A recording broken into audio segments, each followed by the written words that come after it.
On behalf of most film reviewers, respectfully, kick rocks. Now, this is not directed at everyone, obviously the people that support me as a gremlin on the internet, or even the people that just wander the internet aimlessly and just kind of go about their day. You guys generally fall within the cool people section of the pie chart. It's more so the people on the other end of the pie chart that might need a little more time to cook in the oven, and this video is here to help. With that being said, this video is entirely from my perspective, as someone who's consumed the content that I now create, which I've been doing for the last 10 years and probably watching it for the last 15. I'd like to say that I've earned a little bit of merit to what I'm saying, especially when I say this is just generally what I feel like most reviewers would want people to know, but that doesn't make a good title, so here we are. Different opinions are entirely encouraged and pretty much part of the job, as long as they're introduced civilly. In the words of Social Simone, if you want to fight in the comment sections, might as well join the military. You have too much time on your hands. It's sometimes to the point where I even have to look at my comments and be like, you know what, I'm doing too much.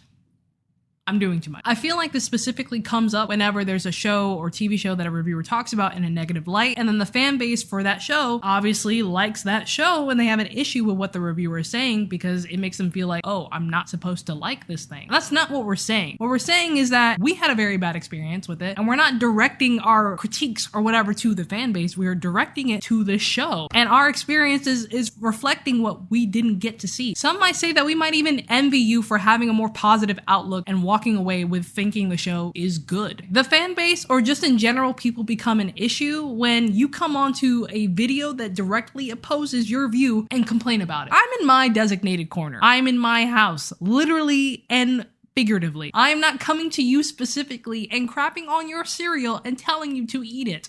This is your choice. You did this. Because if I hate a movie, I'm not then going to watch a 30-minute video of someone praising it and then complaining that they like it. Questions will be had, but I will proceed on about my day. We do need to be honest about something, and that something is advertisement. If a movie or a TV show has very bad advertisement, it is the biggest disadvantage to those who are going to potentially be an audience. So, if a trailer looks bad, most likely, in my experience, the movie is just going to be bad. Call it confirmation bias, but the point of a trailer is to look appealing and appetizing to watch. So if I don't feel any of those things, why would I then force myself out of my way to go see it other than someone else who has convinced me that I could give it a chance, or maybe I should just diss it at all based off of my gut instincts? That's how reviews work. If we're very honest about this line of fact, we can all reach an understanding, because free will is something that we infinitely possess at no cost to anyone but our own. You and I both have the option to choose whether or not to consume something if it doesn't suit our preferences. So if you feel like you're not an open-minded person, you don't have to be. Just don't take a squat on our comment section just because we praised a show that you might not like, or we didn't praise something that you like. This just makes you look like the schmuck. This goes right into my next point, and this might be an unpopular opinion. Disliking a show because it fails at the merits of a show and happens to feature a specific demographic is not offensive. Writing a show off completely without reviewing the show's merits, only looking at the fact that it features a specific demographic, that is offensive. Do we see the difference? Do we see the difference between the two comments that have been said? If not, I can break it down, because the problem is not the demographic. The problem attached to it comes from the quality of the show. I am sorry that this is the only tool you have, because you have a blind spot when it comes to bad media that happens to feature a specific demographic in a majority. And the statements that we typically see that are attached to specific shows are as follows. And just in case anyone needed to hear my qualifications, I am a melanated person of color. I am also Black. But we worked hard to get where we are in these spaces. If we gave every single production a pass because they worked very hard on the movie, every movie or TV show or whatever would be considered good. Opinions would be fraudulent, and no one would be able to tell the difference between content anymore because everything is just blanketly considered good. The problem with these statements is that we're not allowing any acknowledgement towards room for growth or any honesty towards the production quality or just the storytelling of the story. I can acknowledge that certain reviewers and commentary people will follow this mentality. We do not follow this mentality here in the Gremlin Cove. I will call it out as it is. You don't fit in the demographic. It's not for you, so don't watch it. One demographic doesn't outrank the other simply by the color of their skin, their sexuality, or the P to V ratio in a show. With that mentality, you can completely forget about watching anime, because that's for Asian people. I guess I should just stoke the fire with my Berserk books, because, you know, they're made by Asian people and the original language is in Japanese, so I shouldn't even be able to consume these these books. With that mentality, we can just get rid of the Lord of the Rings. That's not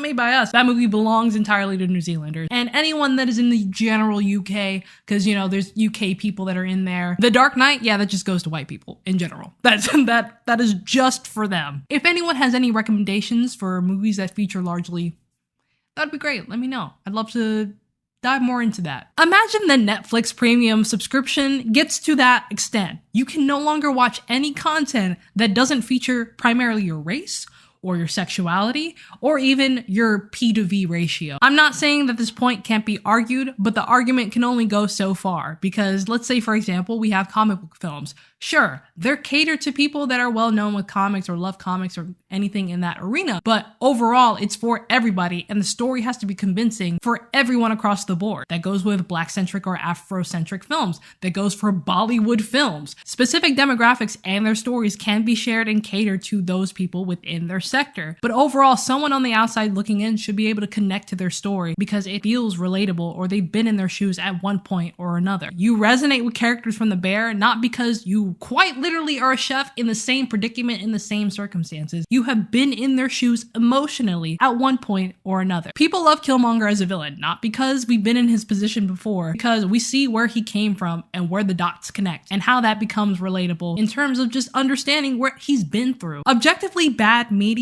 pandering to a specific demographic that they can use to shield themselves from any kind of consequence or critique is manipulative and it's offensive. As reviewers who look at this from the outside looking in, whether you're in that demographic or not, it's insulting to the audience that they pander to. This is not to say that if you previously liked the show and now you feel like you have to reevaluate what you define as good or bad or whatever. If you like the show, like the show. There's nothing against that. I'm just saying that in media, do not just take it because it's the bare minimum. That's all you're ever going to get because they're giving you the bare minimum. You failed as a business and as writers to connect and potentially grow an audience that would have supported it. But instead, you don't value understanding or any kind of storytelling. But thank goodness, not everyone thinks this way. And what I want to continue to say, and what I feel like most reviewers are afraid to say, minorities and anyone within a smaller demographic, so maybe that features widely women, or it features, sexuality, all these kind of things, whatever. If you're in the umbrella, get in the umbrella. All right. What I'm saying is make sure that you're being honest about the content quality that is representing your demographic. Because if you're continuously just pushing aside the fact that this is not bad, but it's the only content that features my demographic,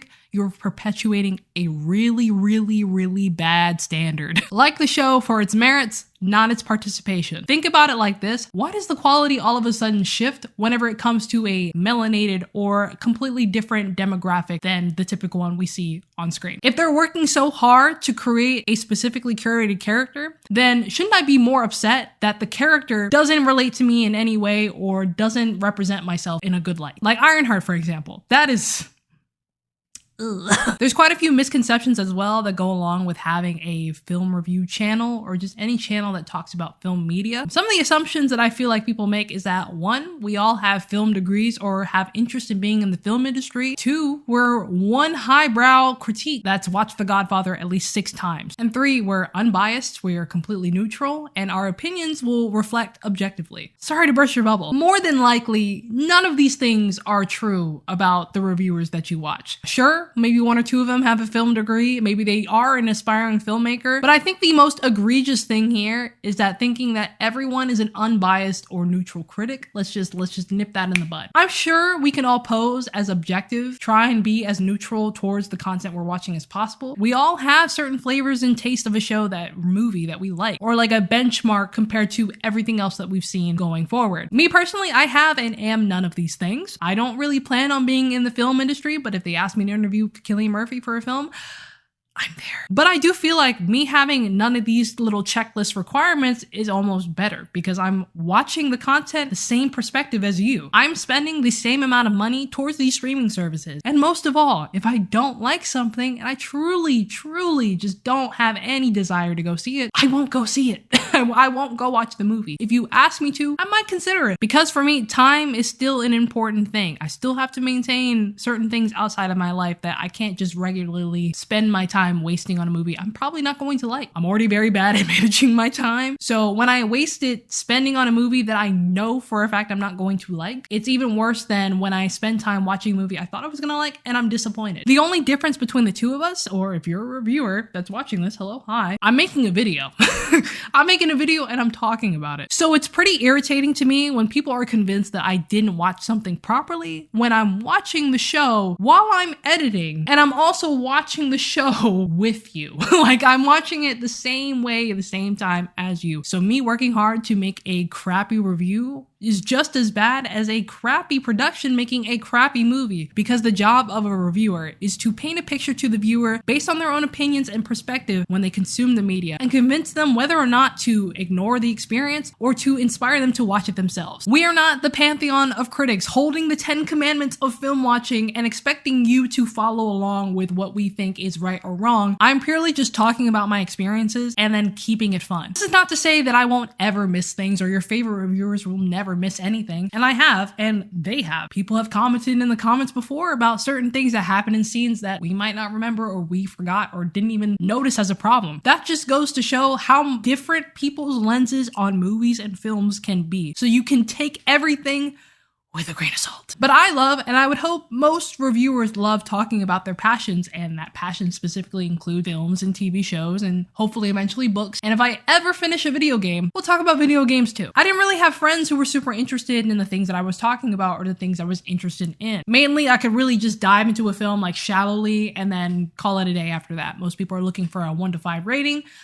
I'm looking to yap. I was highly inspired by the content that I was watching and still kind of watch from time to time. Sometimes it's good to just filter out those opinions and, take what you will from them in terms of entertainment. And the biggest point I want to get across in this video, reviewers are not here to override your experience of any film media that you experience. At the end of the day, we're expressing our viewpoint. And if that gives you reason to listen and converse or even laugh a little bit, then we've done our job. What do you guys think? Let me know your thoughts in the comments down below, along with your theories and inquiries. And if you like this video, be sure to like. And if you don't like the title or thumbnail, good news, it's 1% of the video that I took hours to make, and it got you here.